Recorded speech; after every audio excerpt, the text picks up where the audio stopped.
तो दोस्तों आज की वीडियो में बात करेंगे इंडिया ग्लाइकोल लिमिटेड के बारे में। बेसिकली कंपनी ने अपने क्वार्टर 4 के नंबर को डिस्क्लोज कर दिया है। तो चलिए देखते हैं क्या है क्वार्टर 4 के नंबर्स के अंदर। लेकिन उससे पहले बता दूं, इस क्वार्टर में कंपनी ने डिविडेंड के रूप में 7.5 रुपये प्रति शेयर के हिसाब से डिविडेंड देने का भी ऐलान किया है। तो याद रखिएगा 7.5 रुपये का कंपनी इस क्वार्टर में आपको डिविडेंड भी देने जा रही है। चलिए नंबर देख लेते हैं। डाटा बेसिकली क्रोस में दिया हुआ है। पिछले क्वार्टर की बात करें, पिछले क्वार्टर में 1524 करोड़ के आसपास का रेवेन्यू जनरेट किया था ऑपरेशन के थ्रू कंपनी ने। पिछले साल 1494 करोड़ के आसपास, जबकि इस क्वार्टर में देखें तो कंपनी का रेवेन्यू बढ़ के 1615 करोड़ के आसपास आ चुका है। तो साल दर साल देखें तो साल दर साल कंपनी के रेवेन्यू के अंदर एक अच्छी खासी तेजी आपको देखने को मिली। अप्रोक्सीमेटली बोल सकते हैं 9% के आसपास की तेजी है साल दर साल कंपनी के रेवेन्यू के अंदर। वहीं अगर क्वार्टर जाते हैं तो क्वार्टर भी कंपनी के रेवेन्यू के अंदर अप्रोक्सीमेटली 8% के आसपास की तेजी आपको देखने को मिली है। तो 7 से 8% के आसपास की तेजी है क्वार्टर। तो क्वार्टर साल दर साल दोनों कंपनी का जो रेवेन्यू है वो आपको बढ़ता हुआ देखने को मिल रहा है। चलिए कंपनी खर्चे क्या है वो देख लेते हैं। पिछले क्वार्टर 1503 करोड़ खर्च किए थे, पिछले साल 1453 करोड़। इस क्वार्टर में कंपनी खर्चे 1575 करोड़ के आसपास है।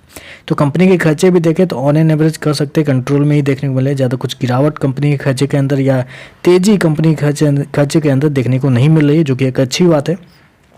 चलिए कंपनी का नेट प्रॉफिट क्या निकल के आता है वो देख लेते हैं। पिछले क्वार्टर की बात करें, पिछले क्वार्टर में 50 करोड़ के आसपास का कंपनी को प्रॉफिट हुआ था। पिछले साल 67 करोड़ का प्रॉफिट था, जबकि अभी देखें तो कंपनी का प्रॉफिट गिर के अप्रोक्सीमेटली 40 करोड़ के आसपास आ चुका है। तो कंपनी का जो प्रॉफिट है वो इस क्वार्टर में गिरता हुआ आपको देखने को मिला है। उसके पीछे का एकमात्र रीजन ये भी आप कह सकते हैं कि इस क्वार्टर में कंपनी को टैक्स के रूप में बहुत अच्छा खासा लॉस लगा है। पिछले साल की बात करें तो पिछले साल कंपनी को टैक्स के रूप में 53 करोड़ का फायदा हुआ था।